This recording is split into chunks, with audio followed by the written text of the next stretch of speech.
Between stimulus and response there is a space. This is not just a philosophical idea, but a lived truth, one that becomes the foundation of real personal transformation. A narcissist operates within the tight window between action and reaction. They provoke, and they expect immediate emotional return. But when you begin to widen that space, when you pause before reacting, you disrupt their control. They expect you to shout back, to plead, to explain, to justify. They count on you to mirror their chaos with your own. But the moment you pause, reflect, and respond with intention rather than impulse, you break the cycle. You step into the realm of freedom, into the space that Viktor Frankl called the last of the human freedoms. That space, that choice, becomes the most powerful form of resistance you can offer, and it begins within you, not in reaction, but in reflection. This space between stimulus and response is sacred because it reclaims something the narcissist seeks to take away, your agency. You begin to realize that you are not a puppet on their emotional strings. Your selfhood is not dictated by their moods, nor is your peace dependent on their praise. In that space, you remember your values, your purpose, your truth. You see clearly what they cannot, that your emotions are your own, and your reactions are a product of your will, not theirs. They cannot live in that space because it requires authenticity, vulnerability, and the humility to be wrong. But you, having suffered, having endured, begin to see that in every moment you have a choice to protect your peace, a choice to act from love, not fear, a choice to be still while they spin in chaos. This space becomes your sanctuary. The narcissist thrives on immediacy. They say something hurtful and expect your tears. They accuse you unfairly and wait for your desperate defense. But the change they cannot handle is your silence, not the silence of defeat, but the silence of strength. You learn that not every accusation deserves an answer. Not every insult needs to be corrected. In your stillness, they begin to see themselves reflected, and it terrifies them, because without your reaction, their performance has no audience. Without your emotional energy, their illusion collapses. You are no longer the role they cast you in. You are the writer of your own script, and you choose dignity, not drama. You choose peace, not performance. You choose purpose, not persuasion, and this drives them to confusion and fear. In this space, you also begin to listen, not to them, but to yourself. You start to hear the quiet voice that was buried beneath their noise, the voice that says, "You are enough," the voice that remembers your dreams, your vision, your meaning. It's a voice that had been silenced by years of walking on eggshells, of trying to be enough for someone who could never be satisfied.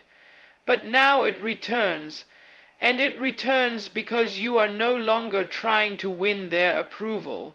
You're trying to win your own soul back, and the more you listen to that voice, the more you grow strong. The narcissist cannot understand this strength because it is not visible. It does not shout. It does not seek attention. It simply is, rooted, deep, unshakable. They will try harder when you stop reacting. They will increase the pressure, turn up the volume, intensify the manipulation, because they sense they are losing the hold they had over your emotions. But you are different now. You do not rise and fall with their mood swings. You do not engage in their games. You observe, you understand, and you choose. This is not passivity. It is power. It is the ability to see clearly through the fog they create and still hold to your truth. In doing so, you become unpredictable to them. They no longer know how to reach you, because you no longer live where they used to find you. You have moved. You live now in that sacred space between what they do and how you respond. And in that space, you have found yourself. This change is not about revenge. It is not about proving them wrong or making them suffer. It is about reclaiming your inner world. It is about no longer allowing their actions to dictate your peace. This is where you begin to understand the depth of Frankl's insight, that even in the most dehumanizing conditions, man still retains the power to choose his attitude. You are not in a concentration camp, but emotional abuse is its own prison. And yet, even here, the keys are in your hands. You may not control the narcissist's behavior, but you absolutely control your own narrative. And once you step into that truth, you are no longer the same person they once manipulated. You are free, even if they remain unchanged. What this freedom demands, however, is discipline. To pause before reacting takes strength. To sit with discomfort and not seek to resolve it through old patterns is difficult. You will be tempted to go back to what's familiar, to defend, to fight, to explain. But remember, your power lies in that space. That brief moment of stillness is where your transformation happens. It is the training ground of your spirit. And each time you choose to pause, you grow more solid, more unshakable. The narcissist cannot understand this growth because they are driven by ego, and ego despises quiet power. But you no longer serve your ego. You serve something deeper, something eternal. As you live more in this space, your life begins to reflect it. Your boundaries grow firmer, but your heart softens toward yourself. You stop punishing yourself for their behavior. You stop internalizing their projections, and most importantly, you stop negotiating your worth. You begin to see the difference between compassion and codependency.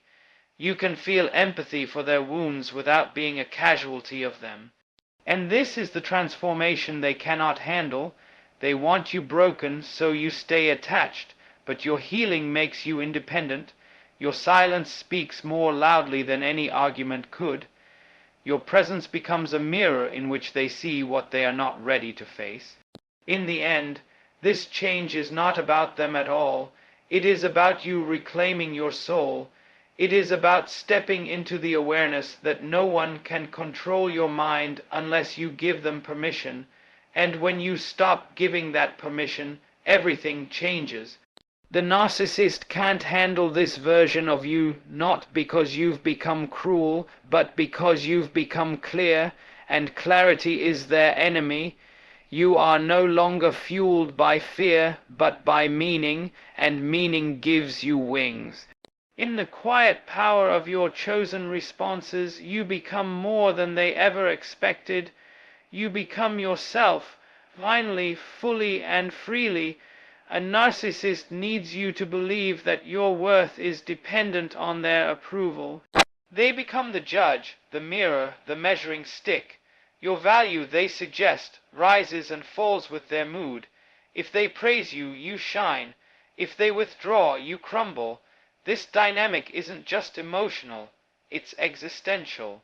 It touches the core of how you define yourself. But Viktor Frankl taught that meaning, not validation, is the foundation of identity. When your self-worth is rooted in a deeper sense of purpose, the narcissist's game begins to collapse. They cannot manipulate someone who is no longer looking to them for permission to feel worthy. And that quiet shift becomes the beginning of your liberation. You begin to see that your life was never meant to orbit around another person's perception. You were not born to be a reflection of someone else's ego. You were born to be a unique expression of meaning, to carry out a task that only you can fulfill. The narcissist does not see this. They see you as an extension of themselves, a prop in their performance. But when you begin to detach your identity from their validation, they lose their grip. You are no longer seeking to impress them, to calm them, to please them. You are seeking something greater: truth, depth, mission. And that makes you powerful in a way they cannot comprehend. You stop asking, "Am I enough for them?" and begin asking, am I living in alignment with who I am? Frankl believed that even in suffering, meaning could be found. So too can meaning be found in surviving the emotional confusion of a narcissistic relationship. It's not just about escaping abuse, it's about transforming through it. The pain you've endured teaches you to turn inward, to ask the questions that truly matter. Who am I beyond this dynamic? What do I want to give to the world? The narcissist cannot follow you into these questions. They are trapped in a world of performance, image, and domination, but you are now seeking depth. You are no longer concerned with appearing good in their eyes. You are committed to becoming whole in your own, and in that pursuit, your self-worth begins to regenerate. When your self-worth is rooted in purpose, you no longer panic when the narcissist disapproves. You understand that their disapproval is not a reflection of your failure, but of their need for control. You no longer shrink under their disappointment because you no longer live for their approval. You rise in the face of rejection because your identity is not something they gave you. So it is not something they can take away. This infuriates them because their power depended on your dependence. But you are no longer dependent. You are devoted to your healing, to your becoming, to your truth. And the more you commit to that devotion, the more unshakable you become. The narcissist may accuse you of being selfish, cold, or ungrateful. These are their last attempts to pull you back into the cycle of seeking their validation. But you've begun to see the difference between self-worth and selfishness. You understand now that boundaries are not cruel, they are sacred. Saying no is not rejection, it's self-respect. The narcissist cannot handle this version of you because they cannot manipulate someone who knows their own value. You no longer explain your worth, you live it. You no longer seek validation. You walk in quiet confidence, and that confidence does not need to be loud. It just needs to be rooted. You used to bend over backwards to make them happy, to avoid conflict, to feel enough. But you've realized that true worth is not earned through appeasement. It is discovered through alignment. When your life starts aligning with your values, your peace grows. When your actions reflect your purpose, your spirit stabilizes. The narcissist cannot offer this kind of stability. They offer emotional highs and lows, conditional love, and shifting standards. But you are no longer dancing to that rhythm. You've found a new rhythm, one guided by meaning, and in that rhythm you begin to thrive, not because someone else is applauding, but because your soul is finally breathing. This transformation is quiet, but powerful. It happens not in a single moment, but in many small choices, choosing to speak truthfully rather than remain silent, choosing to walk away rather than beg to be seen, choosing to prioritize peace over pleasing. Each choice chips away at the illusion that your worth is conditional. Each moment reaffirms that you are worthy because you exist, because you are human, because you carry within you the ability to love, to create, to grow. And this understanding cannot be manipulated. It cannot be revoked. It is rooted in the deepest part of who you are. Love in its truest form is not possession, control, or dependence. It is not about completing someone or being completed. True love is seeing another person fully and still choosing to stay, not out of need, but out of freedom. A narcissist does not understand this kind of love. To them, love is a transaction. They give affection when it serves their image and withdraw it to regain control. They condition you to believe that love must be earned through compliance and sacrifice. But real love does not demand your silence, your shape, shifting, or your self-erasure. When you begin to love without depending, you introduce a force they cannot manipulate. You offer affection, but not at the cost of your dignity. You care, but not at the cost of your clarity. This kind of love is powerful because it doesn't seek to possess or be possessed. It flows from a place of wholeness, not desperation. The narcissist wants you to believe that needing them is love, that your emptiness without them is proof of your commitment. But you've begun to understand something deeper, that love rooted in need is not love at all. It is attachment born from fear. When you begin to meet your own emotional needs, to nurture your soul, and to find peace in solitude, something profound happens. You are no longer chained to the highs and lows of their attention.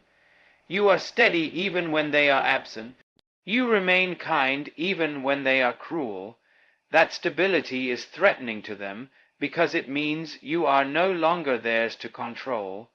They will accuse you of being distant, of not loving them enough, of changing.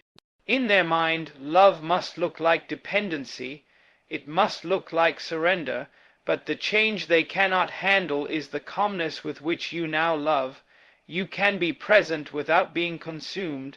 You can listen without losing yourself. You can give without needing to be needed. This maturity in love dismantles their entire framework. They can no longer bait you with silence or punish you with withdrawal. You love them, perhaps, but you do not require their validation. And this is the most dangerous form of freedom to someone who relies on your emotional hunger to stay in control. What they cannot understand is that you didn't stop loving, you started loving differently. You began to love from a place of truth, not survival. You stopped performing, stopped pretending, stopped twisting yourself into someone you're not just to earn affection. You started loving with boundaries, with honesty, with self-respect. You started saying no. You started saying yes to yourself. This love doesn't chase. It doesn't beg. It doesn't break its own heart to keep someone else whole. And that's what they cannot handle. A love that does not bend to manipulation, that does not panic at rejection, that does not disappear at the first sign of conflict. In this new kind of love, you also stop abandoning yourself. You no longer suppress your feelings to keep the peace. You no longer smile when you're in pain, or agree just to avoid being called difficult. You speak, you express, you exist fully, and even if your honesty makes them uncomfortable, you choose to remain honest. Because real love can hold space for truth, but a narcissist cannot.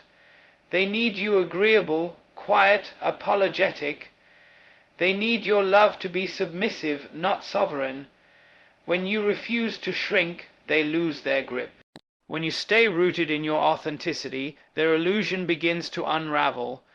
This transformation isn't about becoming cold.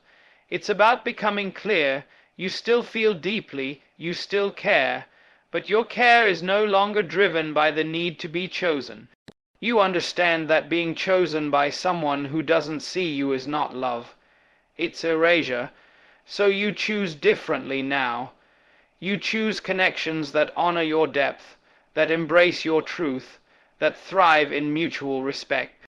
You no longer love to survive, you love to expand. You no longer give in fear, you give in freedom, and that freedom cannot be manipulated, that love cannot be threatened, that version of you cannot be broken. The narcissist may attempt to win you back, not out of love, but out of fear of losing control. They will call your growth detachment. They will call your boundaries betrayal, but you see through it now. You see that anyone who demands your self-abandonment in the name of love is not asking for love. They're asking for submission, and you will not submit, because you have seen the cost. You've lived the exhaustion of constant emotional labor. You've tasted the emptiness of conditional love, and you've learned finally that real love does not diminish you, it expands you, it doesn't punish, it protects. You now understand that love without dependence is not cold, it is the warmest kind of love. It's the kind that says, I choose you, but I don't need to lose me in the process. It's the kind that holds space for both people to grow, to breathe, to be. The narcissist cannot handle this because it strips them of the power they once held. They cannot use guilt to control you. They cannot use silence to punish you because your love is no longer a contract. It is a gift, freely given, never owed, and what is freely given cannot be stolen, only respected or lost. There's peace in this kind of love, a quiet, steady peace that no longer rises and falls with someone else's mood. You are no longer a captive of their chaos. You are no longer seeking rescue. You have become your own sanctuary. And in that sanctuary, love looks different. It's softer, yet stronger. It doesn't beg to be seen. It sees itself, and in seeing yourself clearly, you begin to see others clearly too. You recognize manipulation for what it is. You recognize authenticity when it appears. You are no longer fooled by intensity masquerading as intimacy. You are no longer moved by performance. You are anchored in presence. A narcissist cannot survive in an environment where accountability is a shared principle. They thrive in blame, deflection, and distortion. When something goes wrong, it's never their fault, it's yours. You become the emotional scapegoat, absorbing their mistakes, justifying their cruelty, and even apologizing for their behavior. But the change they cannot handle is when you stop playing that role. When you start seeing clearly, when you begin to hold up the mirror instead of absorbing the guilt, the dynamic begins to shift. You begin to say, "That's not mine to carry." You begin to recognize the emotional weight that was never yours to bear, and when you refuse to carry their shame, they are left to face what they've long avoided, themselves. This confrontation with accountability doesn't begin with accusation, it begins with awareness. You start to see the patterns for what they are. The moments when they twisted your words, made you question your memory, or convinced you that your reaction was the problem, not their behavior. This awakening is painful because it reveals how deeply you were conditioned to doubt yourself. But it's also empowering. You realize that taking responsibility for your own healing doesn't mean accepting blame for their harm. It means reclaiming your voice. It means recognizing the gaslighting and refusing to internalize it anymore. This clarity terrifies them because it means the fog is lifting. And with it their power. You begin to ask questions that make them uncomfortable. Why did you say that? Why is it always someone else's fault? Why don't you ever apologize? These aren't attacks. They are invitations to truth. But the narcissist sees them as threats because truth requires humility, and humility is something they've built their identity around avoiding. They want submission, not honesty. They want agreement, not dialogue. When you stop nodding along and start challenging falsehoods, even gently, you threaten the fragile world they've constructed. They cannot handle the person you are becoming, the one who no longer fears conflict when it serves clarity, the one who is no longer afraid of walking away if honesty is not welcome. True accountability is grounded in self-awareness, and that is what you begin to nurture in yourself. You own your part, your silence, your enabling, your fear of being alone, and you begin to forgive yourself for all the times you stayed when you should have stood. This doesn't make you weak, it makes you wise. Because growth starts with honesty, and the most powerful form of change is internal. The narcissist cannot walk this road with you. To do so would require them to admit imperfection, to sit with shame, to acknowledge pain they've caused. And that's what they cannot do, but you can, and you are, and that's what changes everything. not their confession, but your courage to confront. They will try to confuse your clarity with cruelty. They will say you're being harsh, unforgiving, or mean. But setting boundaries is not cruelty, it's compassion toward yourself. Speaking truth is not aggression, it's liberation from the lie. When you no longer accept blame that doesn't belong to you, you disrupt the cycle. When you name the behavior instead of explaining it away, you break the spell. This change isn't loud, but it is firm. It says, I will no longer trade my peace for your comfort. It says, I will no longer participate in my own manipulation. And that stance is what they cannot tolerate, because it forces them to confront the consequences of their actions. The more you grow in accountability, the more they retreat into defensiveness. They may escalate their behavior, resort to projection, or flip the script entirely. Suddenly, you become the narcissist, the abuser, the problem. This reversal is meant to destabilize you, to pull you back into the spiral of guilt and self-doubt, but this time you don't take the bait. You've done the work. You know your intentions. You've looked in the mirror, and you're at peace with your reflection. You no longer seek approval from someone who confuses love with control, and you no longer fear being misunderstood by someone who never truly tried to understand you at all. This path of accountability also teaches you to differentiate between guilt and responsibility. Guilt says you are bad for saying no. Responsibility says you are responsible for honoring your truth. Guilt keeps you in bondage. Responsibility sets you free. You start to notice when conversations are no longer conversations but emotional traps. You begin to see when apologies are manipulation in disguise. And most importantly, you trust yourself. Not because you're perfect, but because you're present with your values, present with your pain, present with your commitment to change, not just for them, but for your future. You are no longer afraid to be disliked, misunderstood, or left. Because what you've gained is far more valuable, integrity. You are choosing to live in alignment even when it's lonely, even when it's hard, even when the people who once praised you now reject you for not staying small. This growth creates a kind of solitude, but also a sacredness. You are no longer asking for someone else to fix what's inside you. You are doing the work. You are writing your story with open eyes and steady hands. And in that story, there is no longer room for blame games, emotional manipulation, or denial of reality. You are not who they said you were. You are who you chose to become once you stepped away from their shadow. That quiet, powerful transformation, the shift from seeking to knowing, from needing to being, is something no narcissist can handle because it is no longer rooted in them. It is rooted in your truth.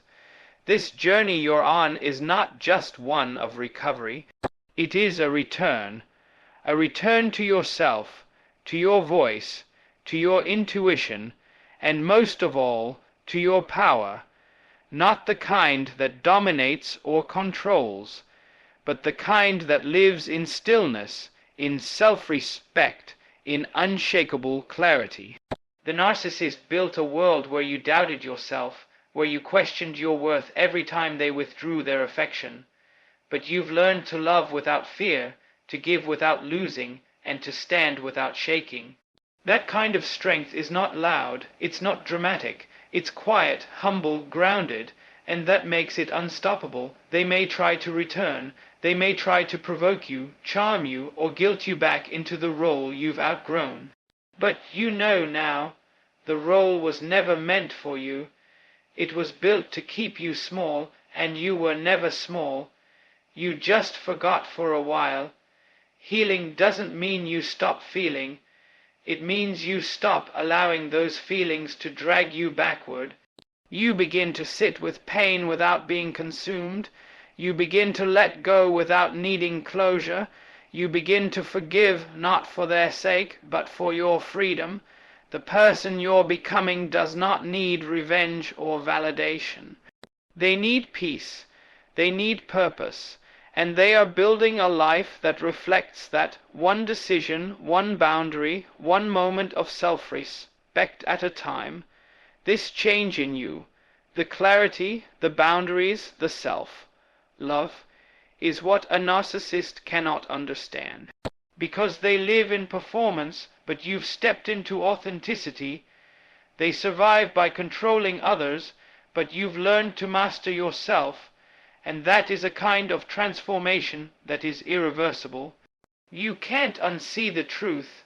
You can't unknow your value. You can't return to who you were before you woke up.